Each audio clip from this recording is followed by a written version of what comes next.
voyage extraordinaire dans la science, faire entrer les sciences dans notre radio. Voyage extraordinaire dans les sciences, une codiffusion Radio Laser et le site web culturel breton unidiver.fr. Bonjour à toutes, bonjour à tous. C'est donc un voyage extraordinaire dans le monde des sciences que nous invite cette émission. Bonjour Jean-Louis. Bonjour Félix. Nous allons parler d'ADN aujourd'hui. Alors l'ADN pour le grand public et j'en suis, c'est connu surtout dans les affaires d'enquête criminelle. On relève l'ADN sur la hache qui a servi à fracasser un crâne ou des choses comme ça, ou même sur les douilles. Mais c'est bien autre chose, je pense. Et pour ce voyage, donc, nous recevons Dominique Lavenier, directeur de recherche au CNRS, qui va nous parler de ce sujet qui reste souvent, donc je le disais, dans nos conversations, comme quelque chose, on le connaît de façon très réduite. Donc, bonjour Dominique. Bonjour.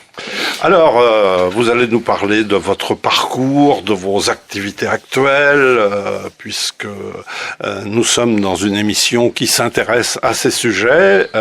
Voyage extraordinaire dans les sciences, c'est donc une émission de Radio Laser, créée par Jean-Louis Coatrieux, diffusée par Radio Laser, évidemment, en collaboration avec le site web culturel breton Unidiver.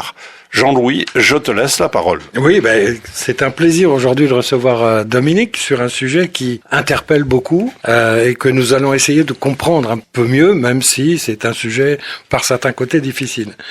Alors d'abord, quand même, on invite nos intervenants à nous raconter un peu leur histoire. Parce que dans les histoires personnelles, il y a toujours une dimension qui... un peu aléatoire, un peu de rencontre, un peu étrange, qui fait qu'on arrive à se mettre dans un chemin particulier. Alors, Dominique, quelle est l'histoire, en remontant un peu la scolarité quand même, hein? C'est pas une histoire bretonne d'abord? Non, c'est pas une histoire bretonne, puisque je suis originaire d'Angers. Pas loin. C'est pas loin de la Bretagne. Et donc c'est là où j'ai fait mes études, enfin mes premières années d'études. D'abord à l'IUT, comme des études d'électronique. Voilà. Donc au départ. Électronicien. Donc dans les années fin des années 70, début des années 80, on parlait beaucoup d'électronique, beaucoup plus que d'informatique aujourd'hui. Voilà. Et donc à l'époque, je me destinais plutôt à aller travailler dans l'industrie. Et donc, c'est des études qui se sont faites en partenariat entre l'université d'Angers et une université en Angleterre. Et donc après, je suis allé travailler dans un laboratoire de recherche et développement dans la région parisienne. Donc, dans une filiale de Philips, la radiotechnique. Et là, j'ai passé 2 ans en tant qu'électronicien à travailler donc sur des modules HF, haute fréquence. Et puis à l'époque, donc nos études d'électronique ignorait un petit peu la partie informatique, on va dire microprogrammation. C'est quand même à l'époque où on a vu apparaître des composants qui nous paraissaient étranges, qui s'appellent les microprocesseurs. On commençait à inclure partout dans les cartes électroniques. Donc c'est là où où je me suis dit, ça serait bien de faire une petite formation supplémentaire en informatique. Et donc c'est comme ça que je suis arrivé à Rennes dans les années... Pour reprendre des études alors ? Pour reprendre des études dans les années Mais 80. Sans statut, c'était une formation donc en rupture complète avec le statut salarié. Exactement. Et oui. Retour au statut étudiant. Exactement. Donc après avoir travaillé 2 ans donc dans l'industrie, une petite année de service militaire parce qu'à l'époque c'était obligatoire. Ah oui. Incontournable. Donc, je suis revenu comme simple étudiant donc à Rennes et faire une licence. En pensant pas forcément à des études très longues. Ah non. Mon but, c'était de faire une année de formation en informatique pour retourner travailler dans l'industrie avec cette formation supplémentaire. Et ça s'est pas passé du tout comme ça. Et ça s'est absolument pas passé comme ça. Non. À Rennes, j'ai vraiment été accueilli par une équipe enseignante bienveillante qui m'a dit, en fait, bon, l'année a bien fonctionné, hein, bon. Et puis ils m'ont dit bon, ça serait dommage en fait que tu arrêtes en fait à ce niveau-là, donc poursuis par une maîtrise, voilà, une maîtrise, un DEA. Donc c'est ce que j'ai fait.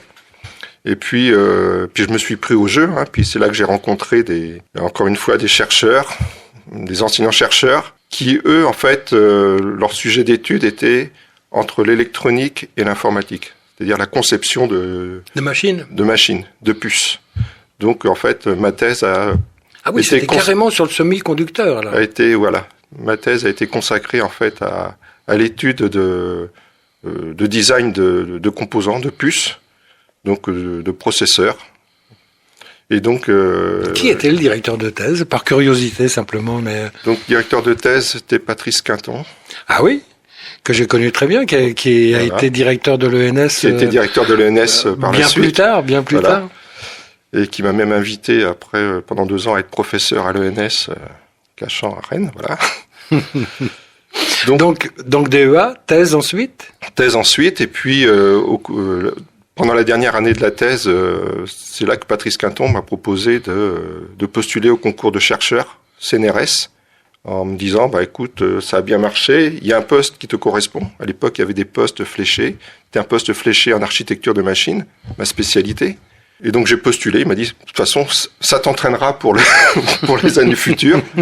Donc j'y suis allé, et en fait, j'ai été retenu comme chercheur au CNRS, et donc j'ai passé ma thèse, et ensuite, sans interruption, je suis passé directement chargé de recherche au CNRS, sans passer par la case postdoc, comme et donc la première activité de recherche a été sur les architectures de systèmes. Ma spécialité, c'est encore aujourd'hui l'architecture de machines, donc la conception de machines spécialisées, machines parallèles spécialisées. Donc le but à l'époque, c'était de mettre, comme on fait encore aujourd'hui, plusieurs dizaines, plusieurs centaines de processeurs sur une même puce, sur un même composant, pour accélérer des traitements particuliers. Et donc c'est là, donc à l'époque, les traitements auxquels je m'intéressais, c'était plutôt le traitement des textes. Traitement des textes, correction automatique des textes. Ah oui, déjà à cette époque-là. Voilà.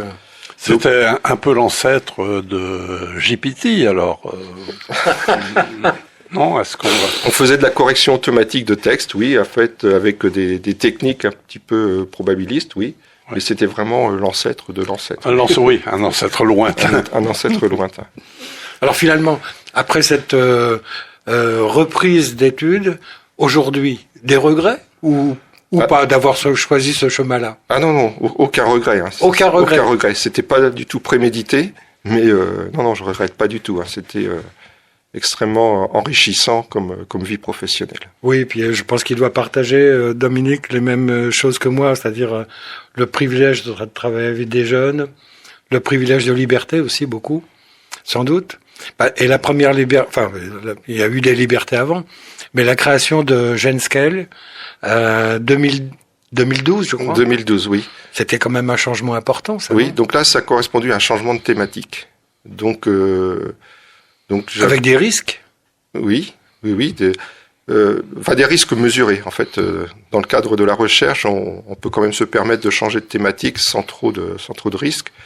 Donc, comme je disais, en fait, j'ai commencé par faire des machines spécialisées sur le texte, le traitement de texte, et en fait... Ah oui, ce qui rejoignait déjà les prémices. Et donc, au niveau applicatif, les algorithmes pour traiter, en fait, l'ADN sont relativement similaires. Donc, c'est comme ça, en fait, que je me suis intéressé très tôt à faire des machines spécialisées pour le traitement des données biologiques, de biologie moléculaire. Alors, l'idée de Genscale, donc c'est ça, mais c'est aussi peut-être le décodage...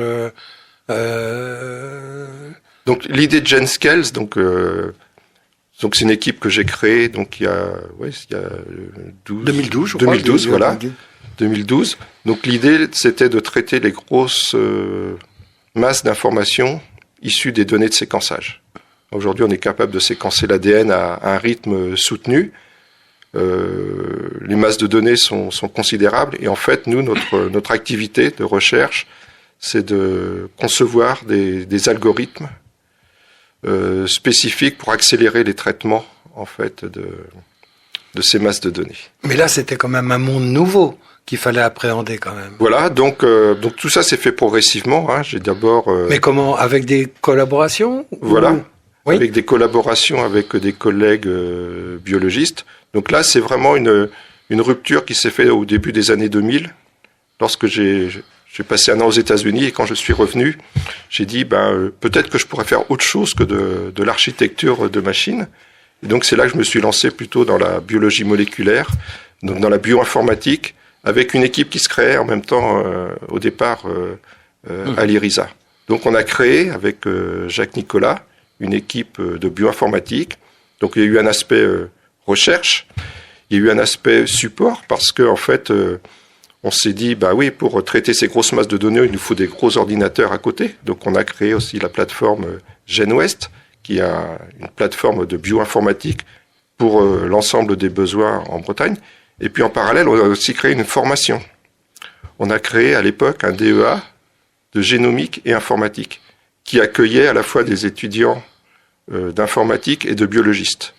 Donc on a créé avec un collègue biologiste, Christian Delamarche, et donc pendant 4 ans, on a animé ce DEA en faisant discuter ensemble des biologistes et des informaticiens. Mais est-ce que ça voulait dire, par exemple, réapprendre la biologie d'une certaine manière pour les informaticiens? Oui. Et pour les biologistes, apprendre ce qui était possible du côté informatique? Exactement. Comment ça s'est passé à ce moment-là? Parce que c'est une phase qui est... Donc dans cette formation-là, finalement, on accueillait les deux populations. Donc il y a eu des cours en commun. Et puis pour les biologistes, ils avaient des cours, on va dire, de base en informatique. Et puis pour les informaticiens, des cours de base en biologie moléculaire et en génomique. Et pour le chercheur Dominique Lavenier, est-ce que ça voulait dire reprendre des cours de biologie à un moment donné, ou apprendre avec les biologistes simplement Je crois que j'ai surtout appris avec les collègues biologistes, et puis un petit peu en autodidacte, c'est-à-dire lire des gros traités de biologie moléculaire ou de génomique. Mais en fait, les choses se font progressivement sur la durée. Donc on n'a pas l'impression de retourner à l'école. Ça se fait petit à petit. Et puis ce DEA de génomique et informatique a donné lieu au master de bioinformatique, de 2004 à maintenant. Au départ, on a commencé avec des toutes petites promos, 10 personnes, et aujourd'hui ce sont des promos de 30 à 40 personnes et qui trouvent alors du travail. Dans quel type d'entreprise, ou dans beaucoup dans des entreprises de biotechnologie, ou dans des laboratoires de recherche en biologie maintenant, parce que il y a beaucoup de questions de biologie qui sont abordées sous l'angle de la génomique, et donc ces gens-là savent faire parler les données en fait de séquençage pour attaquer aussi bien des problématiques en santé, des problématiques en environnement, des problématiques en agro. Oui, ça s'est ouvert complètement du point de vue des domaines d'application. Complètement, oui. Et donc aujourd'hui, il y a une forte demande. Enfin, tous les étudiants trouvent du travail sans problème. J'ai vu d'ailleurs que l'équipe travaille avec des musées. Oui. Parce que tu parlais tout à l'heure de coupables, de... Oui, ce que le grand public entend par ADN, c'est souvent relié à des enquêtes criminelles et tout ça. Je voudrais juste peut-être reposer une petite question. Alors, j'ai peut-être mal écouté. La génomique, est-ce qu'on peut donner une définition précise de la génomique? Là, je pense qu'il faudrait sans doute s'adresser à un biologiste, mais pour moi, la génomique, c'est l'étude en fait des génomes, c'est-à-dire des molécules d'ADN qui sont au sein de chaque être vivant. D'accord. Que ça soit une bactérie, un champignon, une plante. Voilà. D'accord. Et donc avec cet ADN, on peut, en l'étudiant, on peut donc faire parler quelque part les êtres qu'on étudie. Oui. Ma question sur le musée, c'est National Museum, je crois. Oui, on a une collaboration avec le muséum. Et pourquoi quelles sont les questions posées là? Donc là, c'est une collègue qui est en collaboration avec ce musée-là. Donc l'idée, c'est donc il y a forcément des biologistes qui sont au sein de ce musée-là, et donc ils ont des questions, je crois, sur les papillons. Ah, d'accord. Quand on étudie l'ADN des papillons, suivant certaines zones de l'ADN, par exemple, le motif sur les ailes peuvent changer. Donc c'est simplement d'une réorganisation quelque part dans le génome de l'information, voilà, qui donc cette collègue-là étudie avec les collègues du muséum cette caractéristique. Même les papillons peuvent faire l'objet d'études très sérieuses. Mais oui, on est toujours étonné par les sujets qui sont abordés par les chercheurs. Alors moi, ça m'épate. Beaucoup d'interlocuteurs, en fait, que vous avez. Il y a le muséum dont on vient de parler, là. Il y a aussi l'agriculture. Oui, on travaille beaucoup avec l'INRAE. En dehors de la santé, mais en dehors de la santé, oui. Il y a d'autres domaines un peu exotiques aussi qui font partie de collaboration ou... Par exemple, on travaille beaucoup avec l'expédition Tara Océan. Tara Océan, c'est un bateau qui fait le tour du monde, qui prélève des échantillons marins aux quatre coins de la planète. Et il y a des échantillons qui sont extraits à différents niveaux de la mer. Et il y a une partie de l'expédition qui s'intéresse à séquencer les différents organismes dans les milieux marins. Et ce sont des organismes en fait qui sont pas du tout connus. En fait, on connaît très très peu la composition de la mer. Et dans une goutte d'eau, il peut y avoir des milliers d'espèces différentes qui sont pas présentes sur Terre. Et donc cette expédition vise à cataloguer le plus possible les différentes espèces. Et donc, ça veut dire que chaque goutte d'eau, donc là, c'est ce qu'on appelle la métagénomique, est séquencée. On récupère les génomes de milliers d'espèces. Et le but du jeu, c'est d'essayer de détricoter un petit peu cette information-là pour réattribuer donc les génomes aux différents organismes. Alors, les chercheurs de l'équipe vont, à un certain moment... sur le bateau qui fait cette... Non. Nous, on reçoit les échantillons une fois séquencés. Vous n'avez pas le droit au voyage. On n'a pas le droit au voyage. Au moins, il voyage à travers l'ADN après. Ça ne nous a pas empêché de visiter le bateau Tara Océan, mais il était à quai. Radio Laser, média citoyen de proximité sur le 95.9 FM et en DAB+. Je rappelle à nos auditrices et à nos auditeurs que vous écoutez Radio Laser et ces voyages extraordinaires dans le monde des sciences avec Jean-Louis Coatrieux. Et aujourd'hui, nous recevons Dominique Lavenier, directeur de recherche au CNRS. Et nous parlons, alors je vais faire bref, d'ADN. Voilà, on va arriver maintenant au cœur de notre discussion. Et avant peut-être d'aborder les aspects plus techniques qui vont être liés à l'ADN, est-ce qu'on peut avoir un peu le paysage de ce qu'on entend par données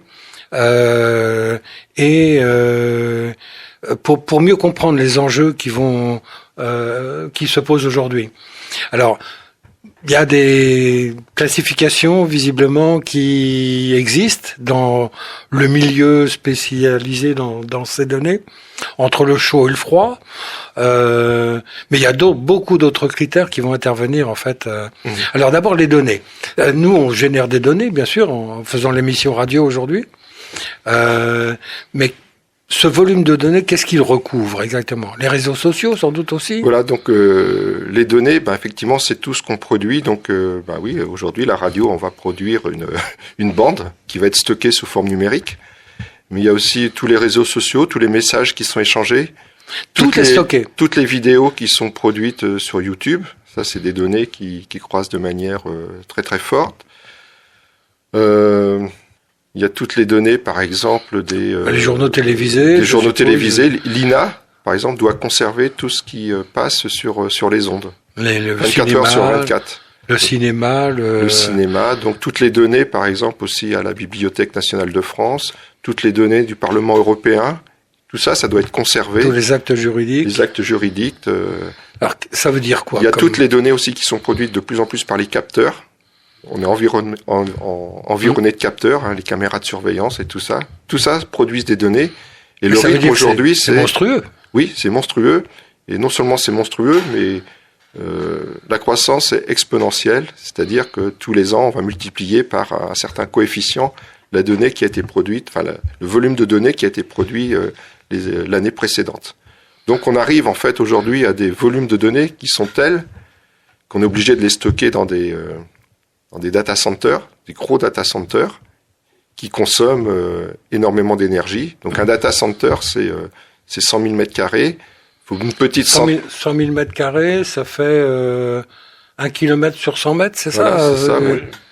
Bravo Jean-Louis. Oui, c'est quand même impressionnant déjà. Il faut presque une petite centrale nucléaire à côté pour l'alimenter en énergie. C'est fou. Ça consomme parce que ce sont des machines des centres qui sont composés de milliers de machines et surtout de milliers de millions de supports de stockage d'informations. Tout ça, c'est à la fois coûteux en alimentation en énergie, mais aussi coûteux. Il faut fabriquer ce genre de bâtiments. Et là, on parle en volume de données. On parle de quoi? De milliards de gigabits. Alors aujourd'hui, au niveau mondial, on parle en zeta-octets. En zeta-octets. Alors zeta-octets, c'est 1 milliard de milliards. 1 milliard de milliards. Ou 1000 milliards de milliards, quelque chose comme ça. 1000 milliards de milliards. D'octets, voilà. Donc et ça augmente à une vitesse exponentielle. Voilà. Ah, c'est vertigineux. Et il n'y a aucun moyen de limiter le volume en disant on va effacer tel... Je pense qu'on produit, ça c'est le nombre de données qu'on produit, mais c'est pas le nombre de données qu'on stocke. Forcément, on va stocker simplement une fraction de ces données-là. Mais cette fraction augmente aussi au même rythme. Et c'est là aujourd'hui on est un petit peu bloqué, c'est-à-dire que si on continue au même rythme, on sera incapable en fait de stocker l'information. D'où l'intérêt d'imaginer de nouveaux supports de stockage. Alors sur cette information, j'ai vu dans un certain nombre de papiers que on parle de données froides et chaudes. Voilà. Je le disais tout à l'heure, mais c'est des données long terme, des données à accès court terme. Donc comment on classifie un peu ces données là? Les données, donc effectivement, il y a tout un gradient pour les classifier. Donc on va parler de données très chaudes, c'est-à-dire ce sont des données qu'on stocke mais qui vont être sans arrêt lues par les utilisateurs. Par exemple, la dernière vidéo de tel chanteur ou le dernier tweet de telle personnalité. Ça, c'est des données qui sont stockées mais qui sont sans arrêt relues. Après, il y a les données un peu moins chaudes, c'est-à-dire un film qui a eu un succès, au bout d'un moment, il est moins sollicité. Moins sollicité, voilà. Oui. Et puis il y a les données froides, c'est-à-dire que on va par exemple prendre des photos, on va les regarder un certain temps, puis après on va un petit peu les oublier. Et puis probablement qu'il y a des données qui sont stockées qu'on relira jamais. Et puis il y a les données très froides. Là on est sûr que ce sont des données qui sont stockées, qui seront quasiment jamais relues. Par exemple, ce sont toutes les données dont on est obligé d'avoir une trace. Par exemple, un résultat d'examen ou des documents juridiques qu'on doit stocker juridiquement, par exemple, mais qui la plupart du temps sont là au cas où. Et donc ça, ce sont des données froides, des données où on est sûr qu'elles seront jamais relues. Voilà. Quel est l'intérêt de les conserver alors? Pour des aspects juridiques, par exemple. On dit, il faut stocker ces données-là 100 ans, on ne sait jamais. Pour, pour des aspects médicaux, par exemple, on dit, on doit stocker ces données-là 20 ans ou 25 ans. Si un jour il y a un problème, on va les relire. Mais la plupart du temps, dans 99,99% des cas, on les relira jamais.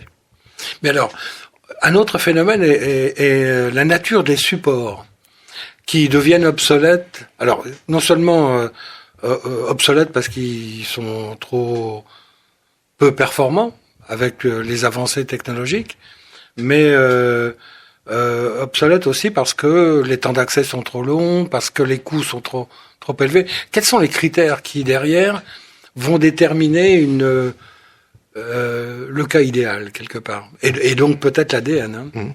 Donc dans les centres de calcul comme ça, effectivement, il y a différents supports de stockage. Donc les données qu'on qualifiait de chaudes tout à l'heure, elles sont stockées sur des mémoires à base de composants électroniques, les fameuses mémoires flash, ce qu'on a sur nos clés USB. Donc ça, ce sont des mémoires très très rapides. Donc on peut accéder aux données quasiment en temps réel. Après, les données qui sont un peu plus volumineuses et qu'on accède un peu moins souvent, elles vont être stockées sur des disques durs, disques standards. Donc l'accès est quand même relativement rapide, en moins de quelques dixièmes de seconde, on peut accéder aux données. Et puis, il y a une troisième catégorie, c'est les données dont on se sert pas souvent.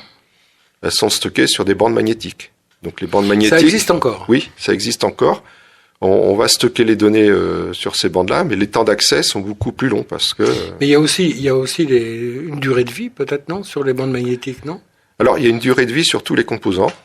C'est-à-dire qu'une mémoire flash, une mémoire rapide, ça dure entre 5 et 10 ans. D'accord. Un disque dur, c'est pareil. Les mémoires sur bande magnétique, ça dure un peu plus longtemps. Mais ce qu'il faut retenir, c'est que ce ne sont pas des supports d'information pérennes. On va être régulièrement obligé de les changer. Ce qui fait que si on revient sur les data centers, c'est-à-dire que tous les 10 ans, quasiment, on est obligé de renouveler le matériel. Donc non seulement ça consomme de l'énergie, ces machins-là, mais ça consomme aussi de l'énergie pour produire en fait ce qu'on doit mettre à l'intérieur. Sans compter les climatiseurs qui consomment autant d'énergie que les machines. Voilà. Donc là, on comprend bien les enjeux, je crois, qui existent devant nous là. Donc, pour résumer, il y a deux problèmes. C'est-à-dire que on ne l'a peut-être pas réellement dit, mais les disques durs et les mémoires à base de composants électroniques, leur évolution ne suit pas le rythme de la production des données. Voilà. Et puis la deuxième chose, c'est que ils consomment beaucoup d'énergie. Donc l'enjeu, effectivement, c'est de trouver des supports de stockage qui permettent de densifier l'aspect mémorisation et puis qui évitent de consommer de l'énergie au cours du temps. Donc c'est vraiment les deux grands défis. Trouver des supports de stockage pérennes et qui consomment peu ou pas du tout sur le temps. Rapide d'accès pour certains tout au moins. Donc si on se concentre un petit peu sur les données froides, on n'a pas besoin d'accès rapide. Parce que ce sont des données qu'on pourra relire éventuellement ou pas. Donc on peut se permettre en fait une latence d'accès aux données plus importante. Alors est-ce qu'il y a plusieurs chemins possibles pour répondre à ce défi? On va parler de l'ADN bien sûr, mais est-ce que c'est le seul? Non, je pense qu'il y a beaucoup d'autres axes de recherche qui sont encore en cours qui sont étudiés sur différentes possibilités. Donc là, je connais moins bien, mais je sais que il y a plein d'autres axes de recherche qui sont étudiés en dehors de l'ADN. Alors, on arrive à l'ADN. Oui, alors l'ADN a des avantages. Je pense qu'on peut peut-être les évoquer d'abord dans un premier temps. Oui, oui. La disponibilité, inépuisable quasiment. Oui. L'ADN, on est entouré d'ADN. Les êtres vivants, donc les plantes, nous, les humains, et puis. La consommation. La consommation, oui. Qui est quasiment, qui va peut-être nécessiter quand même un environnement particulier. Non, en fait. Donc un avantage, mais aussi peut-être sur lequel on reviendra peut-être après, mais il y a un environnement qui sera nécessaire quand même d'avoir. En temps d'accès. Alors les temps d'accès aujourd'hui sont très longs. Mais là, on est au début de la recherche. On est au début du processus de recherche. Quand est-ce que la question, l'intérêt pour l'ADN, à quel moment ça s'est déclenché? C'est récent, très récent ou? Alors, sur le principe, il y a très longtemps que ça a été évoqué. Dès qu'on a su comment était configurée en fait une molécule d'ADN, il il y a des gens qui se sont dit on pourrait stocker de l'information dessus. Donc ça, c'était un petit peu la théorie. Après, il y a eu quelques laboratoires qui ont fait des démonstrateurs, mais le réel intérêt a redémarré dans les années 2010-2012. À cause des technologies qui ont évolué, des technologies de lecture de l'information, et puis aussi un petit peu des technologies de séquençage. Donc, c'est un petit peu la technologie, à un moment donné, qui a dit « Ah, c'est quelque chose, maintenant, qu'on pourrait peut-être envisager, on va dire, d'un point de vue économique. » Ah bah oui, mais il y a le facteur économique aussi qui joue, bien sûr, mais au niveau de la recherche, il joue pas comme premier critère au départ. Je pense que ça joue un petit peu, c'est-à-dire que lorsqu'on sait que quelque chose est... donc, le goulot d'étranglement, en anticipant un tout petit peu aujourd'hui, maintenant, c'est la production d'ADN. Tant qu'on savait pas... La production et la lecture. Tant qu'on savait pas lire et écrire rapidement, en fait, c'était quelque chose qui restait un petit peu du domaine de la science-fiction. Encore une fois, les technologies ont dit « Ah bah ça y est, on peut envisager de faire quelque chose ». Et je pense que c'est comme ça qu'il y a eu un regain d'intérêt sur les aspects recherche. C'est drivé un peu par la techno, ouais. Radio Laser sur le 95.9 FM et en DAB+. Pas de questions, Frédéric? Non, Félix, on continue tranquillement. Voilà, bon, on va donc essayer de comprendre, alors. Quel est le processus? Donc, enfin, on a compris les avantages de l'ADN, du point de vue énergie, du point de vue production. Bon, les problèmes, on va y revenir sans doute sur les temps d'accès, ce genre de choses, et sur l'environnement aussi. Mais comment ça se passe? Quel est le point de départ? D'abord, c'est quel ADN? Parce que il y a l'ADN humain, il y a l'ADN animal, il y a l'ADN des plantes, il y a alors de quel ADN on parle? Donc là, on parle d'ADN synthétique. C'est-à-dire qu'on va pas prélever de l'ADN sur des plantes ou sur des êtres vivants.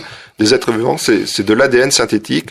Là, on va se servir de l'ADN comme un polymère, une molécule que l'on va construire, voilà. Et une molécule qui a on l'a dit, de bonnes propriétés de longévité. Hein.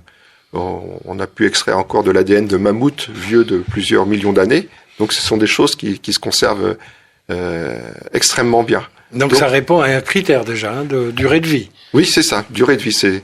C'est quelque chose qui se conserve étonnamment bien et pas forcément dans des conditions difficiles. Trop strictes. Hein, il s'agit de conserver l'ADN à l'abri de l'humidité et à une température ambiante et ça suffit. D'accord. Alors, on peut la mettre sous vide effectivement, on peut la déshydrater pour améliorer le processus de conservation.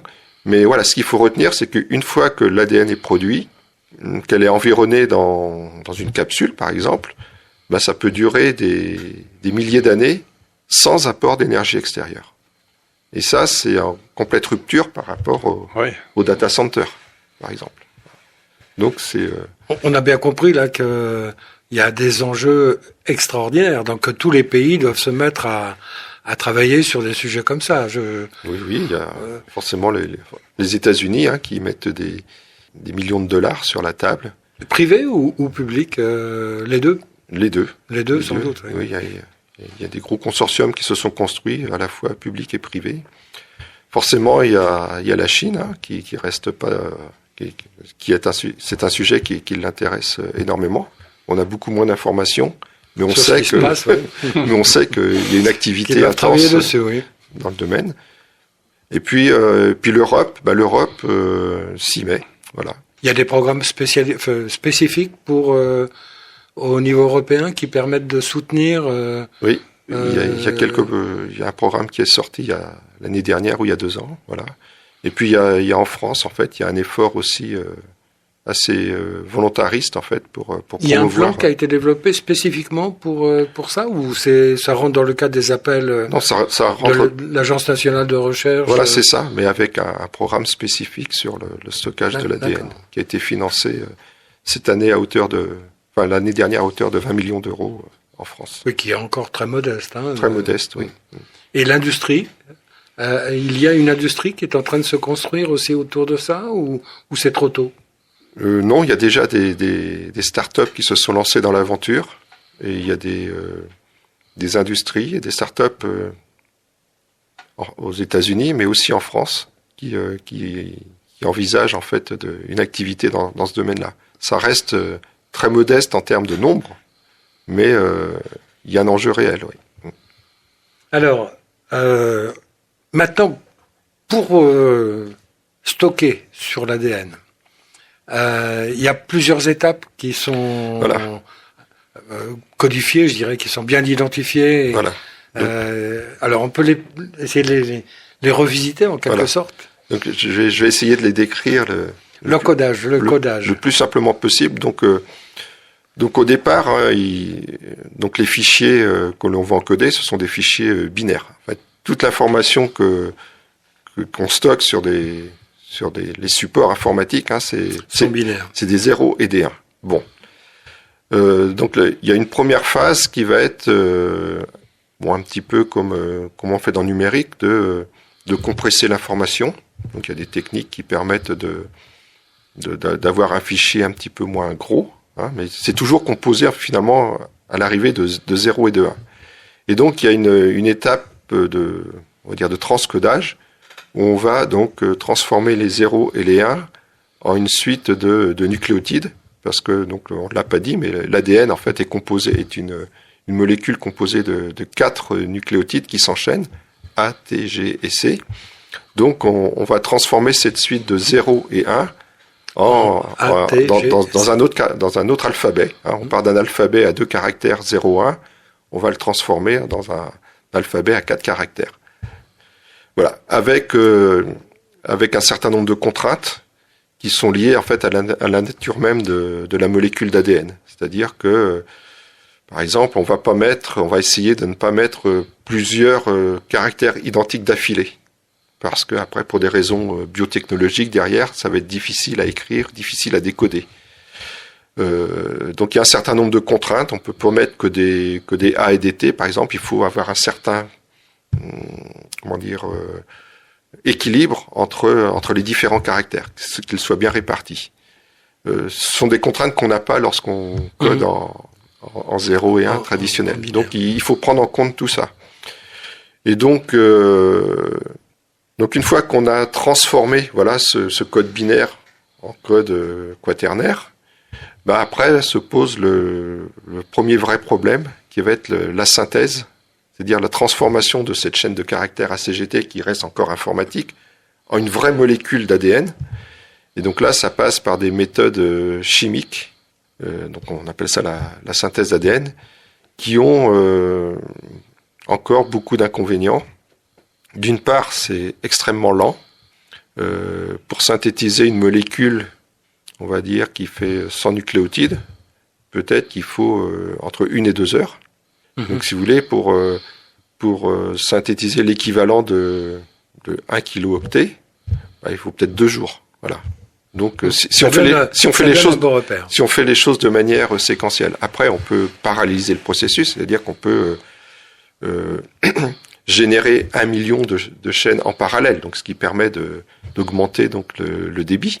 Mais ce qu'il faut voir, c'est que c'est encore un processus extrêmement lent comparativement à l'écriture sur un disque dur, par exemple. Le deuxième problème, c'est le coût. Synthétiser une molécule d'ADN, c'est encore quelques centimes, on va dire, le nucléotide. Donc si on veut synthétiser des mégaoctets ou des gigaoctets, ça représente encore des volumes financiers importants. Et je pense que le troisième problème, c'est peut-être au niveau environnemental. Ce ne sont pas des technologies qui sont très très propres. Dans quel sens alors ? C'est de la chimie. Donc on a beaucoup de produits qu'on respirerait pas, par exemple. Donc c'est pas encore quelque chose de très propre. Une fois qu'on l'a fait, après ça sera propre. Mais le processus de créer les molécules d'ADN, ça reste de la chimie. Alors, aujourd'hui, il y a vraiment une technique qu'on utilise depuis le début, depuis 20 ou 30 ans ou 40 ans, qui est purement chimique. Et aujourd'hui, il y a des processus biochimiques, en fait, on appelle la synthèse enzymatique, qui sont beaucoup moins polluantes et qui font appel en fait aux biotechnologies avec des molécules telles que les enzymes, des choses comme ça, qui sont beaucoup moins, qui sont pas vraiment beaucoup plus rapides, mais qui sont beaucoup moins polluantes. Voilà. Et sur ces 3 points-là, on en est encore au début, mais comme dans toute recherche, ça peut évoluer très très vite. Tout à fait. Il peut y avoir un jour un point de rupture qui fait que on puisse améliorer les choses de plusieurs ordres de grandeur, à la fois pour réduire les coûts et pour augmenter le débit et diminuer l'aspect environnemental niveau pollution. Radio Laser, média citoyen de proximité sur le 95.9 FM et en DAB+. Nous sommes avec Dominique Lavenier, directeur de recherche au CNRS, et nous parlons, alors la thématique c'est l'ADN, mais on est rendu bien loin, hein. Donc on continue, Jean-Loup, pas loin de l'ADN, mais on est rendu bien loin dans son usage, comparé à ce que nous, grand public, pouvons imaginer. Oui, là on essaie de comprendre avec Dominique comment les choses se passent, c'est-à-dire se réalisent, et quels sont les points qui vont être importants, bien entendu. Donc là, le fait de parler quand même et d'introduire la chimie dans notre échange veut dire que il y a la biologie, mais il y a aussi une composante autre qui vient s'ajouter dans le paysage. Donc là aussi, comment se fait le lien avec la chimie? Parce que ce que j'ai retenu, moi, des relations que j'avais avec les chimistes à une certaine époque, c'est que là aussi, la diversité, les possibilités, de matériaux, elle est immense aussi. Donc il y a des choix là à faire du côté chimique qui sont pas simples non plus. Oui. Donc c'est vrai qu'aujourd'hui on s'oriente sur la production de polymères ADN, mais il y a beaucoup de recherches aussi qui se font sur la production d'autres polymères. Plutôt que d'enchaîner des ATGC, on pourra enchaîner d'autres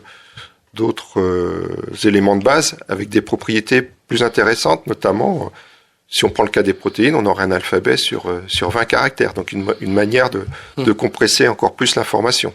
Donc oui, en fait, il y a d'autres labos de recherche qui explorent d'autres pistes que l'ADN. L'intérêt de l'ADN, c'est que il est étudié depuis longtemps, on sait bien le produire, et surtout on sait bien le lire aussi. Ce qui va être Mais ça veut dire que l'électronique va disparaître complètement ? Non, parce que là on est encore à des niveaux de lenteur qui sont qui oui, font que dans le demi-siècle qui vient, on peut être tranquille. Mais bon, non mais à 10 ans, 20 ans, non, oui, le demi-siècle. Oui, la chimie est quand même très lente par rapport à l'électronique. Ah oui. Oui. Tiens. Ouais. Alors, on n'en était que à la première étape. Alors, je crois que oui, donc la deuxième étape, c'est qu'une fois qu'on a produit ces molécules d'ADN, il faut les stocker. Et donc les stocker, comme je le disais tout à l'heure, on s'oriente. Il y a plusieurs pistes qui sont explorées. Hein. Soit on stocke dans une goutte des centaines de gigaoctets qu'on va venir mettre dans des petits puits, en fait. Voilà. Soit on déshydrate l'ADN, ça devient de la poudre qu'on va stocker dans des petites capsules qu'on va mettre à l'abri de l'humidité, de la lumière. Voilà. Donc là, ça c'est des choses qu'on n'explore pas dans l'équipe, mais il y a quantité de possibilités pour stocker l'ADN. Voilà. Donc on espère que dans ces conditions-là, l'ADN puisse durer en fait très longtemps. Alors là, on a synthétisé, on a écrit, on a stocké. Maintenant, il faut faire l'inverse. Il faut faire l'inverse. Et donc l'inverse, c'est ce qu'on appelle le séquençage de l'ADN. Et donc ça, c'est quelque chose qui s'est développé fortement ces dernières années. Je rappelle toujours le fait que pour décrypter le premier génome humain, on a mis 20 ans à le faire et ça a coûté 3 milliards de dollars. Donc simplement la molécule d'un être humain, le génome d'un être humain. Aujourd'hui, on peut faire ça en quelques heures et pour quelques centaines d'euros. Voilà. Donc il y a une rupture technologique au milieu des années 2000 qui ont fait que les processus de séquençage ont évolué de plusieurs ordres de grandeur, à la fois en rapidité, puis à la fois en coût. Voilà. L'ordre de grandeur, c'est un facteur 10 en général. Facteur 10. Oui. Donc ça coûte aujourd'hui 100 000 fois moins cher qu'il y a quelques années, et ça va 100 000 fois plus vite. Voilà. Grosso modo, c'est ça. Et donc on peut lire. Donc la poudre qu'on a dans notre petite capsule, on la réhydrate, ça reforme des molécules d'ADN, et on va passer ces molécules d'ADN dans ces machines, dans ces séquenceurs, et on récupère l'information sous forme ACGT d'un point de vue informatique avec ces machines-là. Donc c'est les machines qu'on utilise aujourd'hui pour séquencer donc le génome des êtres vivants. C'est exactement les mêmes machines. Elles sont utilisées à d'autres fins ici. D'accord. Donc ça, entre le processus de lecture et d'écriture, on va dire qu'aujourd'hui le processus de lecture n'est pas bloquant, puisqu'on va infiniment plus vite que le processus d'écriture. L'ordre de grandeur, c'est... Là, aujourd'hui... répondrait déjà aux contraintes d'accès ? Oui, je pense qu'on pourrait décoder plusieurs centaines de gigaoctets dans la journée, par exemple. Pour des données froides, c'est-à-dire stockées depuis longtemps, on va dire, retrouver le contenu d'un film, si on y passe la journée, ça serait pas aberrant. On pourrait le faire. Alors, il y a d'autres étapes qui sont incluses dans chacune de ces étapes ? Oui, donc là on a évoqué la compression, je crois, au départ. Oui, on a évoqué la compression parce que aujourd'hui c'est encore extrêmement cher et long de compresser une information complète. Donc on va chercher à diminuer le coût et le temps par compresser l'information. Donc, mais là on va utiliser des techniques de compression un petit peu standards, qui sont utilisés donc soit pour compresser des images, soit pour compresser des vidéos ou compresser des bandes audio. En fait, Mais alors, dans tout ça, parce que le monde n'est jamais idéal. Dans notre, il y a du bruit, il peut y avoir des erreurs. Voilà. Il y a aussi tout un tas de précautions à prendre du point de vue codage d'erreurs ou des Donc effectivement, on n'a pas évoqué ça, mais ce processus d'écriture, stockage, lecture, ça introduit beaucoup d'erreurs. Mais c'est pas seulement l'ADN, c'est oui. De manière générale en télécom. En télécom, c'est pareil. Sauf que là, les erreurs sont un petit peu différentes. Lorsqu'on utilise nos appareils de séquenceurs, on fait des types d'erreurs qui ne sont pas, à mon avis, présentes dans les télécommunications. C'est-à-dire qu'on va avoir de la perte ponctuelle d'informations, qu'on appelle les délétions.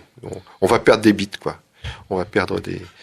Et donc, ce que me disent mes collègues qui bossent sur les algorithmes de codage et de décodage, c'est que on n'a pas tout à fait les mêmes types d'erreurs que ce que l'on retrouve en transmission standard, d'où l'intérêt pour eux de développer de nouvelles technologies, enfin de nouvelles techniques, de nouvelles méthodes, de nouvelles stratégies, de nouveaux algorithmes en fait de codage. Détection et de correction d'erreurs. Et le codage doit aussi tenir compte de la propriété de la molécule d'ADN. C'est-à-dire, comme je disais tout à l'heure, on va pas pouvoir enchaîner n'importe quelle suite de nucléotides. Des suites de caractères identiques, c'est pas bon pour le stockage. Oui. Voilà. Donc, et par rapport aux techniques actuelles, on peut stocker évidemment, lire, mais on peut aussi écraser. On peut. Alors, comment ça se passe ? C'est aussi possible dans le cas de l'ADN ? C'est-à-dire de dire, voilà, on a codé une fois une information, on n'en a plus besoin, on va l'écraser par une autre. Non. Est-ce que ce phénomène-là... Aujourd'hui, on voit pas les choses comme ça. C'est-à-dire qu'une fois qu'on a créé la molécule d'ADN, elle va être créée une fois pour toutes. Elle est figée, quoi. On va pas pouvoir venir la modifier. Voilà. Donc il y a une écraser des données. Voilà. Et lorsqu'on veut relire l'information, c'est pareil. On va détruire quelque part la molécule qui était stockée. Pour la lire, on va être obligé de lui faire subir un certain nombre de processus chimiques et ça va la détruire. Donc, il y a souvent une étape supplémentaire. Si on veut conserver l'information, ça va être de la dupliquer. Alors ça, on peut le faire par des processus biochimiques, biotechnologiques standards. Enfin, on sait bien répliquer l'ADN et à un coût extrêmement réduit. Donc, si on veut conserver l'information, avant de lire, il va falloir répliquer. Oui. D'accord. Et si on a besoin de relire, on duplique le duplicata. Oui. Ou l'autre technique, c'est que la quantité d'informations qu'on conserve est suffisamment importante. On va prélever simplement une petite goutte parmi les milliers de gouttes, et puis il restera de l'information. Tu as parlé de containers tout à l'heure, c'est des petits tubes. C'est comme une gélule, en fait, comme une gélule de médicaments, voilà. Ça fait 1 ou 2 centimètres de long sur 5 mm de diamètre. Voilà, on peut stocker... Et on peut imaginer le volume que représentera un data center à base d'ADN dans 50 ans, par exemple. Oui, moi j'avais fait le calcul. Ce serait une pièce. J'avais fait le calcul, effectivement, si on stocke aujourd'hui toutes les données d'un data center, on pourrait mettre ça sur une étagère, quoi. Voilà. Ah oui. Ah oui, là, il y a vraiment un changement d'échelle. Oui. Voilà, c'est ça. Il y a vraiment un changement d'échelle.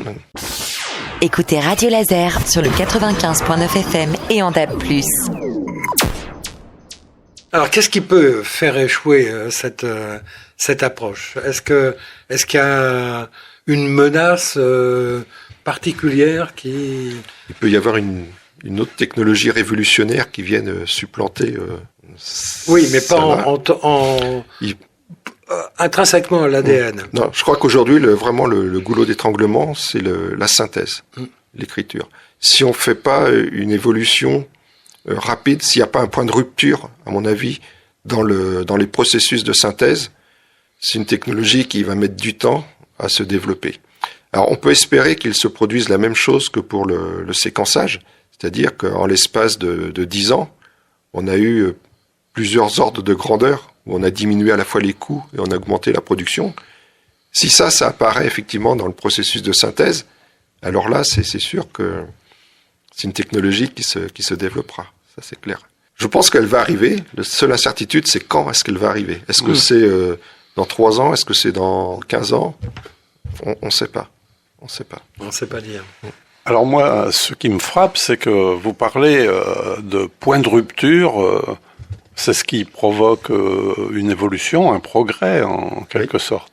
Et moi, ça me frappe parce que dans nos émissions scientifiques jusqu'à présent, Jean-Louis, je ne sais pas, mais il me semble que c'est la première fois qu'on entend ce point de rupture. Ça doit exister dans plein de domaines, mais on n'utilise pas ce mot-là ou... Non, je pense que ça fait partie intrinsèque de notre culture et notre histoire. Oui. Peut-être pour les sciences humaines et sociales, c'est moins évident, parce que comme on a des invités qui viennent de toutes les disciplines, on est peut-être moins sensible de ce côté-là. Mais chez nous, oui, parce que Dominique l'a dit tout à l'heure, il y a eu des ruptures avec les microprocesseurs, par exemple. Oui. On va dire, c'est pas de même nature encore, c'est peut-être plus modeste. Non, mais il y a une rupture avec Internet qui a bousculé complètement les choses.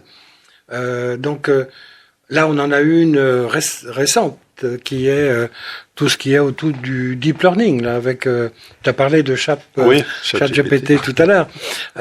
C'est une rupture, mais qui vient de loin, c'est-à-dire les travaux sur les réseaux de neurones ont commencé il y a plus de 70 ans ou 80 ans.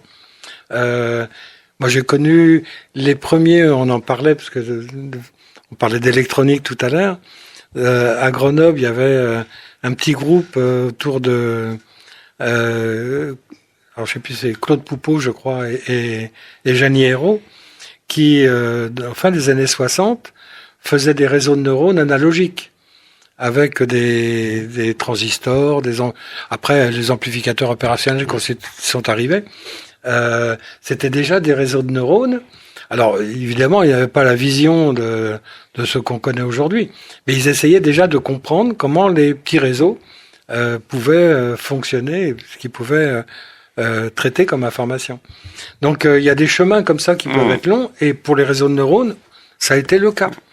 Et là, ça fait 10 ans là qu'il y a une rupture importante avec Lequin, avec des grands chercheurs, enfin qui sont sur Facebook, etc., qui étaient, je crois, des invités de l'INRIA aussi il n'y a pas longtemps.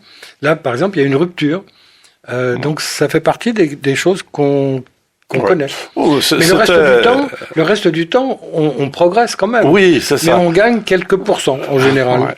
Alors je sais pas dans le domaine de Dominique si on peut dire ça, mais souvent on progresse par petits pas. Ouais. Puis brusquement, boum, il y a un saut. Voilà, naïvement, on peut s'imaginer, enfin moi qui ne suis pas un scientifique, que le progrès c'est une petite grimpette linéaire, et non, là on apprend que ça procède par rupture, par moment de rupture. Saut, mais c'était vraiment une remarque. Tu as tout à fait raison. Tu as tout à fait raison. Voilà. Bon, je vous laisse continuer. Non, là, si ça se produit, ce sera une vraie rupture. Une vraie rupture, avec une application considérable sur le plan économique. Oui. Et puis avec des enjeux financiers, mais les startups, on peut imaginer que les startups qui existent déjà collectent quand même des sommes non négligeables pour leur recherche. Oui, tout à fait. Oui. Pour l'instant, oui, effectivement, les investisseurs sont assez intéressés par cette nouvelle techno. Oui, puis là, on parle pas forcément de millions d'euros. Hein. Ça peut être aussi des ordres de grandeur un peu plus importants. Du point de vue de notre pays, il y a des groupes qui existent un petit peu partout en France ou... Alors, en France, non. Sur ce thème, sur cette thématique-là, on n'est pas nombreux. On va dire qu'il y a 2 pôles. Il y a un pôle dans le sud de la France, et puis un pôle, on va dire maintenant autour de Sofia, alors ou Sofia ou Marseille, de quel côté? Oui, autour de Sofia, autour de Nice, oui. Il y a quelqu'un, Marc Antonini, qui a lui débuté en fait un processus de recherche dans cet axe-là il y a déjà quelques années, et qui a fédéré autour de lui quelques laboratoires. Mais ça représente un groupe, si on compte en nombre de personnes, assez réduit, on va dire, je sais pas, peut-être une vingtaine de chercheurs au grand maximum. Et puis il y a nous, ce qu'on a créé dans l'ouest de la France, avec d'équipes sur Rennes, sur Lorient et sur Brest. Voilà. Oui, avec des compétences qui sont complémentaires, je suppose. Voilà, avec à chaque fois des compétences complémentaires. Parce qu'effectivement, là, il faut des compétences en informatique, en bioinformatique, en traitement du signal, en codage, décodage. Alors ça, c'est quelque chose qui était très cher aussi, je crois. Oui. C'est l'interdisciplinarité. L'interdisciplinarité. Donc on peut la définir peut-être, parce que c'est peut-être pas évident pour tout le monde. Voilà. L'interdisciplinarité, on peut la définir comme mettant en interaction en fait différentes disciplines. Alors, dans notre monde, c'est différentes disciplines du monde de la recherche, pour faire aboutir en fait des projets qui ont besoin de ces différentes compétences. Voilà.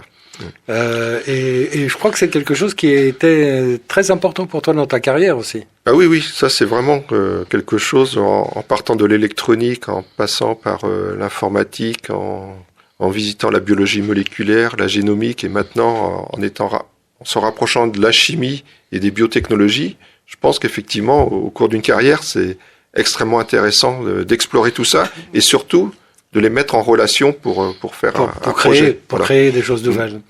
Tu vois, ça c'est la notion de voyage extraordinaire. Eh oui, là c'est un exemple typique. Parce que je suppose que derrière, ça a toujours été la passion. Oui. Le fait de découvrir en fait des domaines nouveaux comme ça, mais surtout de les mettre en interaction. En fait, je pense que c'est ça qui est de faire que les gens se causent. Et que à travers justement ces causeries, il en sortent des choses très originales. Quoi. Après, c'est un effort permanent, parce que moi, je me rappelle peut-être que l'effort le plus dur, ça a été de comprendre en fait ce que nos collègues biologistes voulaient dire lorsqu'ils avaient un problème. Quand ils parlaient le langage de la génomique, donc ça n'a pas été immédiat. Donc là, ça demande en fait pas mal de discussions pour que chacun définisse un petit peu les termes qu'il emploie, et puis comprendre les problèmes, et puis ensuite les reformuler sous forme de problèmes informatiques. Donc c'est dur, mais c'est intéressant. Donc on a vu, on a fait un parcours quand même assez important, je pense. On a touché, je pense, à des points clés de ce qui est en cours d'évolution, en cours de développement. On a compris aussi que la formation de jeunes est quelque chose d'important, et que elle fonctionne bien, qu'ils trouvent des emplois. Donc Je crois que là, on remplit pas mal de critères entre la notion de découverte et la notion pratique de métier derrière. Donc, peut-être, je sais pas, qu'est-ce que tu auras envie de dire aux jeunes aujourd'hui qui sont au collège ou qui sont au lycée? Est-ce qu'il y a quelque chose de ta vie qui, justement,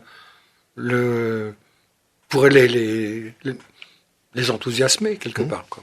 Le message que je peux faire passer, c'est que s'il y a un domaine qui les intéresse en particulier, il faut qu'ils y aillent, en dépit de ce qu'on pourra dire autour d'eux. J'ai en mémoire, en fait, un étudiant qui est venu me trouver un jour, je crois qu'il devait être en master 2, et il disait, voilà, en fait, ou en master 1, je sais plus, je suis super intéressé par ce truc-là, mais je vois bien que pour trouver du travail, j'aurais du mal derrière. Pourtant, ça m'intéresse beaucoup. Je lui dis, mais non, en fait, continue dans ce qui t'intéresse, et puis tu verras, il y aura probablement des opportunités qui se dessineront pour toi. Je l'avais revu quelques années plus tard, il m'a dit, vous aviez raison, hein, j'ai continué, puis j'ai décroché un super boulot exactement dans le truc que qu'il voulait faire. Voilà. Donc, moi, j'aurais tendance à conseiller, faites ce qui vous intéresse. De toute façon, si vous êtes motivé, si vous êtes enthousiaste, probablement que vous trouverez un emploi qui vous conviendra. Souvent, c'est la motivation qui conduit les gens. On va conclure. Je crois qu'on va pouvoir arrêter sur ce point très ouvert, très positif, très enthousiasmant. Qui correspond aussi à ce qu'on a pu entendre de nos autres invités, entre passion, aventure, découverte, innovation, rencontre de disciplines. Je crois qu'on est exactement dans la même atmosphère. Exactement. Remercier vivement Dominique et te remercier aussi Jean-Louis, et juste dire que notre émission sera disponible sur podcast et sur le site de Radio Laser, bien évidemment, et fera l'objet d'un article sur le site Unidivers. Très bien, écoute, merci beaucoup Dominique, c'était fabuleux de faire ce chemin. On a compris que le chemin était loin d'être fini et qu'il allait falloir de nouvelles énergies pour pouvoir le mener à terme, mais il y a des jeunes qui arrivent. Oui. Oui. Merci à vous aussi. Merci beaucoup.